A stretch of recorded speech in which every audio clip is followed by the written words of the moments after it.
नमस्कार, जनता टीवी देख रहे हैं आप। मैं आपके साथ दीक्षा शर्मा। बुलेटिन की शुरुआत करेंगे बड़ी खबर बड़ी जानकारी के साथ। देहरादून से इस वक्त की बड़ी खबर बड़ी जानकारी आपको बता रहे हैं। डॉक्टर जीवन तिथियाल एम्स से सेवानिवृत्त हो गए हैं। ये इस वक्त की बड़ी खबर बड़ी जानकारी आपको बता दें। सीएम धामी ने भी फोन पर बात करके शुभकामनाएं दी है उनको। पिथौरागढ़ निवासी है डॉक्टर जीवन तिथियाल। आपको बता दें कि पद्मश्री पुरस्कार से भी इन्हें सम्मानित किया जा चुका है। ये इस वक्त की बड़ी खबर बड़ी जानकारी। पिथौरागढ़ निवासी डॉक्टर जीवन तिथियाल और पद्मश्री पुरस्कार से भी सम्मानित किए जा चुके हैं। आपको बता दें कि एम्स से सेवानिवृत्त हो चुकी है और एक सोशल मीडिया पर भी वायरल हो रही है इनकी वीडियो, जहां पर नम आंखों से इन्हें विदाई दी जा रही है।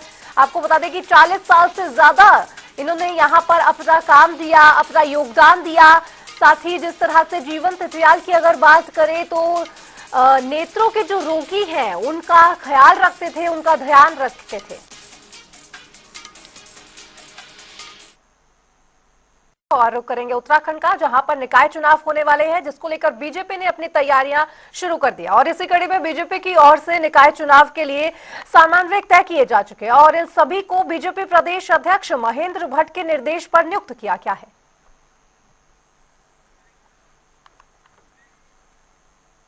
बात करें देहरादून नगर निगम में कांग्रेस प्रत्याशी वीरेंद्र पोखरियाल की, तो कांग्रेस मुख्यालय में बैठक की अध्यक्षता का आयोजन किया गया, जिसमें पार्टी के पार्षद प्रत्याशी को बुलाया गया है और इस दौरान निकाय चुनाव को लेकर बातचीत की गई। वहीं कांग्रेस के प्रत्याशी वीरेंद्र पोखरियाल ने कहा कि सभी को एक साथ चुनाव लड़ने और साथ ही धरातल पर जनता के साथ काम करने के लिए कहा गया है।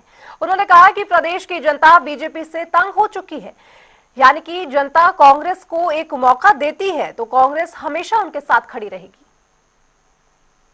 पार्षदों के साथ जो है आज जो है सिंबल आवंटित हुआ है और उसी के मद्देनजर रखते हुए जितने भी प्रत्याशी हैं वार्ड के, उनके साथ अपना इंट्रोडक्शन था और जो एक दूसरे को भली भांति जाने और वार्डों में जिस तरह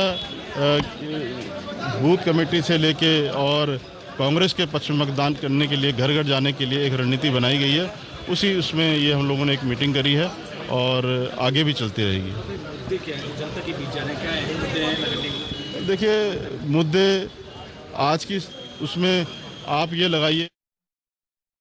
बढ़ेंगे उत्तराखंड की ओर, जहां निकाय चुनाव मतदान और मतगणना की तैयारी को लेकर हल्द्वानी डीएम ने एमबी इंटर कॉलेज में बने कंट्रोल रूम और साथ ही स्ट्रांग रूम का निरीक्षण किया। उनके साथ अपर जिलाधिकारी नैनीताल और नगर आयुक्त समेत निर्वाचन से जुड़े सभी अधिकारी और कर्मचारी भी मौजूद रहे। वहीं इस दौरान डीएम ने मतदान पेटी, बैलेट पेपर और निकाय निर्वाचन की संबंधित सभी चीजों का बारीकी से निरीक्षण किया। साथ ही उन्होंने डीएनए स्ट्रांग रूम की व्यवस्था और सुरक्षा व्यवस्था का भी जायजा लिया। इलेक्शन क्योंकि अभी चल रहा है नगर निकाय का, तो आज सिंबल अलॉटमेंट और बैलेट की जो तैयारियां हैं वो चल रही हैं। इसके साथ आगे वोटिंग के लिए स्ट्रांग रूम और ये जो मतपेटियां रखी जाएंगी, काउंटिंग होगी, उसके हॉल वगैरह हैं मतगणना के, वो सब तैयार कराए जाने हैं। उसके लिए जो नोडल ऑफिसर्स हैं उनके साथ यहाँ सेंटर में हमने तैयारियों को देखा है। यहाँ 3 यूएलबीज़ की हमारी मतगणना होनी है, कालाढूंगी, लालकुआं और हल्द्वानी की।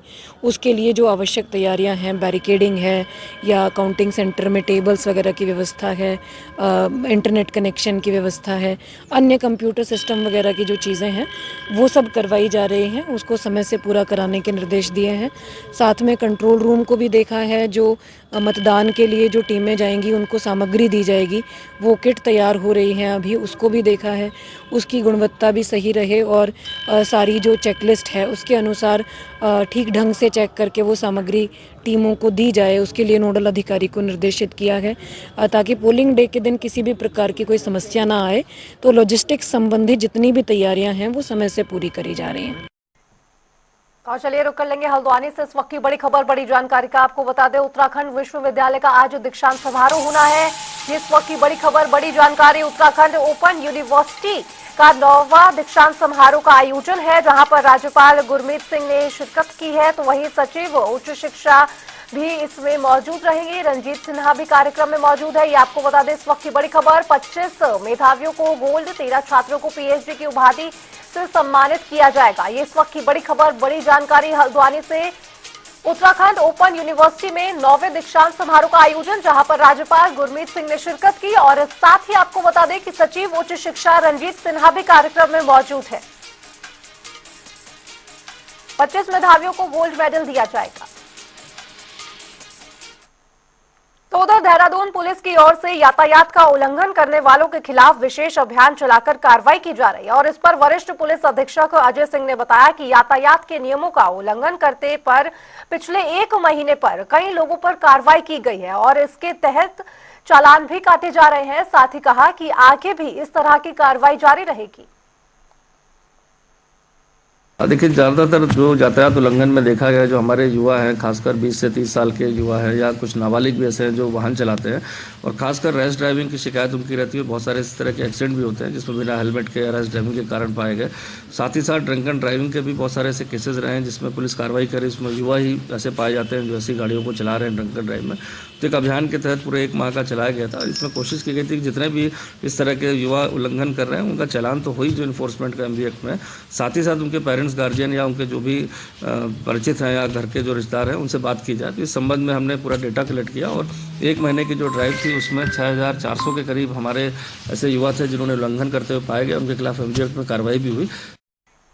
तो वहीं प्रशासन की ओर से पूरे प्रदेश में संचालित मदरसों की जांच के लिए जिला के जिलाधिकारियों को निर्देश दिए जा चुके हैं और इसके तहत जिलाधिकारी पूरे मदरसों को चिन्हित करने की जांच में भी जुट गए हैं। और साथ ही आपको बता दें कि इसको लेकर देहरादून DM ने बताया कि मदरसों में पंजीकरण, NCERT पाठ्यक्रम, मिड डे मील, स्वच्छता सभी मानकों को देखा जाएगा, जिस पर एक रिपोर्ट तैयार कर कार्रवाई की जाएगी।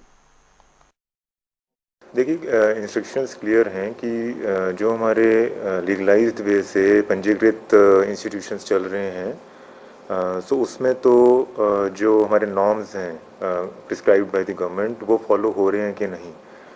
लाइक हमारा करिकुलम NCERT पे शिफ्ट हो गया है, मिड डे मील्स हैं, कुछ बच्चों की मूलभूत सुविधाएं हैं, तो उसका एक तो परीक्षण किया जाना है। और सेकेंडली, बियॉन्ड पंजीकृत इंस्टीट्यूशंस जो without any valid permissions, without any authority run किए जा रहे हैं, उसके कुछ इंटेलिजेंस इनपुट्स प्राप्त हुए हैं, जिसके बेसिस पे जॉइंट टीम्स कॉन्स्टिट्यूट की गई हैं। हमारे SDM, पुलिस, मदरसा, हमारे जो मदरसा बोर्ड है उसके रजिस्ट्रार और हमारे शिक्षा अधिकारी। सो इनको 1 हफ्ते का समय सीमा निर्धारित की गई थी। तो वहीं प्रदेश में बढ़ते साइबर अपराध को लेकर साइबर क्राइम पुलिस लगातार कार्रवाई करती नजर आ रही है। दरअसल 2024 में एक पीड़ित के साथ नौकरी के नाम पर 23 लाख की साइबर धोखाधड़ी की गई, जिसको लेकर अब तक 12 लोगों को गिरफ्तार किया जा चुका है। ये naukri.com पर नौकरी लगाने के नाम पर देहरादून के एक व्यक्ति से 22,90,000 लगभग 23 लाख की जो ठगी की गई, उस संबंध में 2 लोग अरेस्ट हुए हैं और 4 लोगों को 41 से CRPC का नोटिस दिया गया है और ये मुकदमा जून 2024 में लिखा गया था। इसमें टोटल 12 लोगों के खिलाफ अब तक कार्रवाई हो चुकी है। अभी जो 2 लोग अरेस्ट हुए हैं इनकी कस्टडी से 2 लैपटॉप, राउटर्स और 17 मोबाइल फ़ोन और दर्जनों सिम जो है बरामद किए गए। उनकी एनालिसिस कर रहे हैं हम। इसके अतिरिक्त इनका जो फ्रॉड का अमाउंट है वो क्रिप्टो में कन्वर्ट करके अब्रॉड भेजा जाता था और अब्रॉड में भी कुछ इनके साथी हैं जो इस पूरे नेटवर्क में इनके लिए काम करते थे, उनकी डिटेल्स भी मिली हैं। तो फर्दर इन्वेस्टिगेशन में इनको भी इसका पार्ट बनाया जाएगा और टोटल इस केस में अब तक 12 लोगों को काउंट किया जा चुका है। बात करेंगे उत्तराखंड आपदा प्रबंधन विभाग की, जो आपदा से बचाव और नुकसान को कम करने के लिए तैयारियां शुरू कर दी है। और इस पर जानकारी देते हुए आपदा प्रबंधन सचिव विनोद कुमार सुमन ने बताया है कि आपदा प्रबंधन विभाग की ओर से अब कर्मचारियों के प्रशिक्षण पर विशेष ध्यान दिया जा रहा है और इसके साथ सभी उपकरण सही से काम करें, इसको लेकर भी तैयारियां शुरू कर दी गई हैं। प्रशिक्षण पे जोर दे रहे हैं, इन हाउस अपने लोगों को प्रशिक्षण प्रदान करने का काम कर रहे हैं। साथ साथ जो हमारे स्टेक होल्डर्स हैं, स्टेक होल्डर्स को भी हम प्रशिक्षण का कार्य कर रहे हैं। आपदा में जितनी अधिक जानकारी हमारे पास होगी उतना अधिक बचाव करना संभव हो सकेगा हमारे लिए, उस दिशा में काम कर रहे हैं। इसके अलावा जहाँ जहाँ हमें सेंसर लगाए जाने हैं उसके लिए काम कर रहे हैं। जहाँ जहाँ उपकरण हमारे लगे हैं उनको हम देख रेख कर रहे हैं कि उपकरण में अगर कोई खराबी है, कोई गड़बड़ी है, उसको ठीक कर रहे हैं। हमारा प्रयास है कि जितने अच्छे उपकरण हमारे काम करते रहेंगे, जितने अच्छे हमारे लोगों को ट्रेनिंग रहेगी, और जब कोई आपदा आती है तो किस तरह से हमें अलर्ट रहना है, किस तरह से अलर्ट करना है, ताकि हम समय रहते लोगों को बचा सकें। और अर्ली वार्निंग सिस्टम हमारा अपना जोर दे रहे हैं, उसके माध्यम से हम ये अनुमान लगा पाएंगे कि इस समय ये आपदा आने वाली है। तो अगर सही समय से जानकारी हमको मिल जाए तो मैं समझता हूँ कि बहुत आसानी से हम आपदा के प्रभाव को कम कर पाएंगे। तो वहीं आजकल सोशल मीडिया पर लाइक और फॉलोवर बढ़ाने के लिए लोग आजकल अपनी जान दांव पर लगा देते हैं और इसी कड़ी में बाइक सवार युवक का स्टंट करना उसको भारी पड़ गया। इसी के चलते बाइक स्टंट की वीडियो वायरल होने के बाद पुलिस ने युवक को बाइक के साथ पकड़कर उचित कार्रवाई की। साथ ही पुलिस की ओर से स्टंटबाज युवक का माफी मांगते हुए और लोगों से ट्रैफिक नियमों का पालन करने की अपील करते हुए वीडियो भी जारी किया गया है। वीडियो में देखा जा सकता है कि किस तरह से इस युवक ने स्टंट किया और इस पर उचित कार्रवाई करते हुए पुलिस ने एक्शन लिया और बाइक समेत युवक को गिरफ्तार किया और साथ ही ये वीडियो भी जारी की कि किस तरह से आपको ट्रैफिक नियमों का पालन करना चाहिए।